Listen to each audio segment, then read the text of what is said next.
What is up there, game boys and game girls? Welcome to a new episode of The Good, The Bad, and The Ugly. It is 6 o'clock right now. Not 6 o'clock a.m., but 6 o'clock something a.m. Now, I'm doing a very big video on The Good, The Bad, and The Ugly because I've just seen the Atlanta Hawks game last night, and man, am I mad. Two things really got me. The fouls, really, for Trae Young. Because, Trae Young should have got that foul call at the end of the game with 4.2 seconds left, and the refs know it. What did Mark Cuban do to have y'all not call that? So I talk a couple money. Hey, do this. And, really, Trae Young didn't deserve that offensive foul. So, yeah. But now in this video, if you don't know by now, I'm an Atlanta Hawks fan. But today we're here to talk about the biggest thing that comes with it.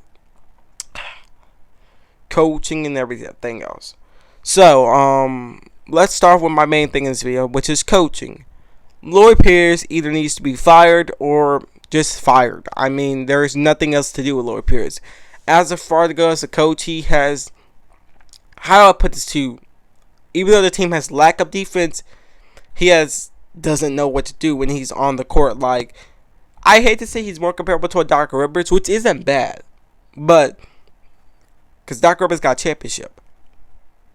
But think about the Clippers, the Orlando Magic, them two teams. They really had so much, and he couldn't really get them to win. And really, so with Lloyd Pierce, I feel like that may be his problem. He's an X's and O's guy, and that type of basketball doesn't really work for, per se, a Atlanta Hawks team right now. Trust me on this. I believe an X's and O's offense for Doc Rivers works perfectly for Philadelphia because that's Philadelphia. They don't have too much three-point shooting, but they have enough of it so they can win. So he basically knows what he's doing with that team. Lloyd Pierce, on the other hand, he doesn't know what he's doing because, when this offseason came up, Mike D'Antoni was still on the board to sign. I said, please, fire Lloyd Pierce. Hey, we want you, Mike D'Antoni. Come sign this contract with us. They didn't want to do that. They wanted instead not fire Lloyd Pierce, which was the better option, and keep Lloyd Pierce instead of getting Mike D'Antoni. And here's the reason I want Mike D'Antoni, guys. Let's talk about his track record. Well, not track record history, but his team history. Okay. Remember James Harden, the MVP, been in every MVP conversations for the longest time since, per se 2016, really. Now, allow me to speak. When he has a player like this, James Harden was doing good, but he wasn't averaging that many points with his coaching system. Then Mike D'Antoni comes in, gets his points up a little bit more, does a little bit more running the point guard position. That's how good he got them. Now with Mike D'Antoni, I really wanted the Hawks to get Mike D'Antoni. Why? Because Mike D'Antoni was the perfect pick for really the Hawks to get as a coaching because he has these two things really. Well, three things. In fact, he used to coach. Well, not fully coach in Atlanta, but was coaching in Atlanta a long time. Number two, he always has some kind of players with him, and that what makes it work. Let's take it back to Steve Nash and Phoenix Suns. Somehow, he made Steve Nash from just some regular player to an MVP player, back-to-back MVP player again.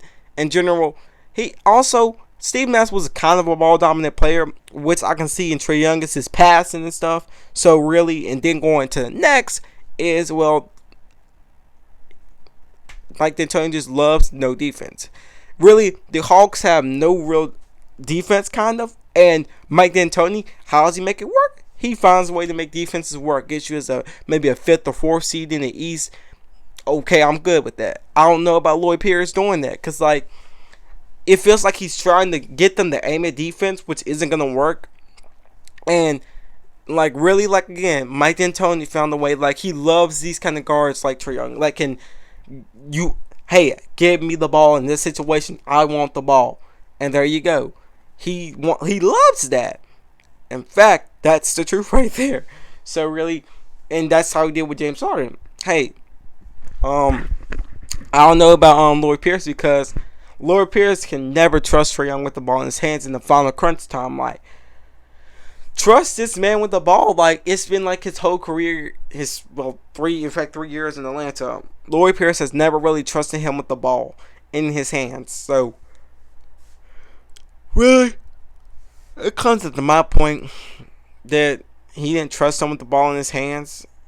That's what really got me at that point. Like, yeah, okay. I mean, I know why you wouldn't want the ball in his hands, but hey, maybe go for Gallinari to get to the rim, kind of, because I don't see Gallinari taking any clutch shots. So yeah, like, really, yeah, and this game was a good game for Luka. Averaged a triple double, really, for this comeback. But I'm not gonna give out the credit to him. I'm gonna give it to Tim Hardaway Jr. because he came back for them in that game. But this ain't over, Luka. This ain't over. Again, that's my thoughts on that game. Really, the reps called 2 blatant fouls. Also, the fact that I'm really done with all the refing in games right now. Really, because I watched the Super Bowl. Horrible refs for that game. Horrible refs for this game. Oh wow. So yeah, really. And that's all for now. I'll see you guys next time on the Good, Bad, and Ugly. That's all. See you.